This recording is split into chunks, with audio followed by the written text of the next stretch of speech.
Bonjour à toutes et à tous. Aujourd'hui, on va décortiquer un conflit intérieur que franchement, on connaît tous. C'est cette petite voix dans notre tête qui nous dit de nous mettre au travail face à cette autre voix qui nous crie d'aller sur le canapé pour lancer une série. C'est cette bataille sans fin entre la raison et l'impulsion. Alors, qui est vraiment le maître à bord? Pour commencer, posons-nous une question toute simple.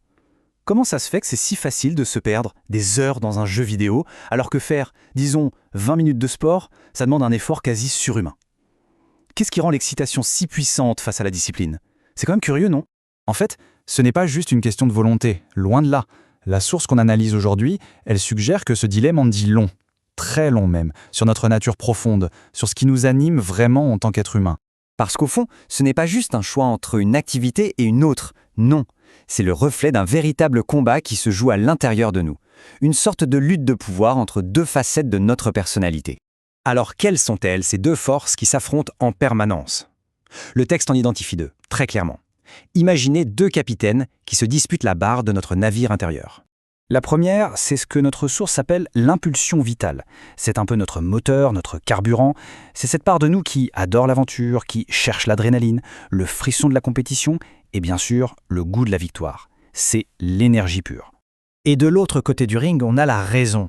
Elle, c'est le maître de l'ordre, de la planification. Elle pense à long terme, à ce qui est utile, à ce qui est logique.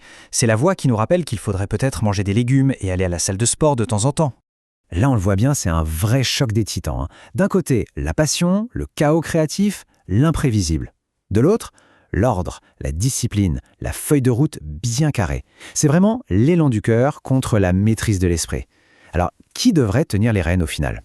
Mais attention, la source nous met en garde. Laisser l'impulsion prendre le contrôle total, ça peut être vraiment dangereux. On parle d'une véritable tyrannie intérieure, et ses conséquences, elles sont bien réelles. Quand nos désirs deviennent nos seuls guides, c'est le chaos assuré.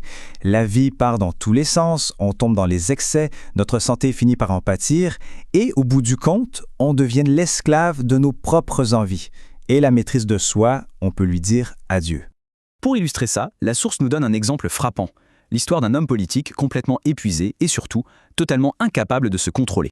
Figurez-vous que lorsqu'on lui a conseillé d'arrêter de fumer et de boire pour sa santé, sa réponse a été juste incroyable. Il a dit texto « Mais alors, si on ne fume pas et si on ne boit pas, ce n'est pas la peine de vivre ». Pour lui, la vie se résumait à ça, satisfaire ses désirs immédiats.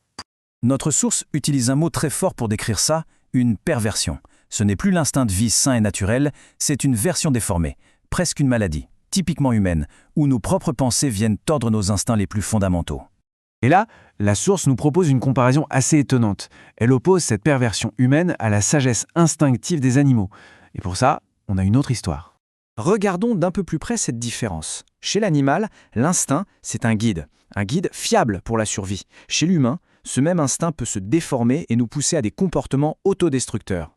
Alors l'histoire, c'est celle-ci. Un groupe d'officiers avait adopté un singe. Un jour, pour s'amuser, ils lui ont fait boire du vin. Le pauvre animal est tombé malade, mais vraiment très malade. Il a même frôlé la mort. Une fois qu'il a été remis sur pied, on lui a de nouveau tendu un verre de vin. Et là, sa réaction a été explosive.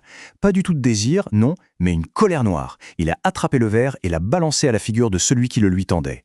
Et voilà la morale de l'histoire. Comme le dit la citation, le singe, guidé par son instinct et sa mauvaise expérience, s'est montré beaucoup plus sage que les hommes. Lui au moins il a appris sa leçon. Bon alors que faire pour nous les humains?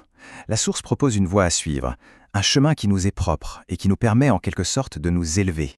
L'idée principale, c'est que notre vraie nature est d'être des êtres mentaux. Notre vocation, notre but, ce serait de laisser la raison nous guider, plutôt que nos instincts ou nos désirs bruts. C'est ça qui ferait de nous des humains à part entière.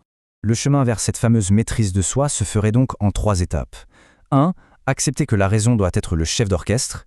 2. Dire non à l'esclavage des désirs. Et 3. Assumer pleinement notre nature d'être pensant. C'est tout simplement une question de sagesse en fait. Et on termine avec cette idée qui est assez fascinante. Et si la raison n'était finalement qu'une étape? La source suggère qu'elle devrait un jour laisser la place à quelque chose de plus grand, une sorte de loi psychique connectée à une volonté supérieure, au divin. De quoi réfléchir, n'est-ce pas?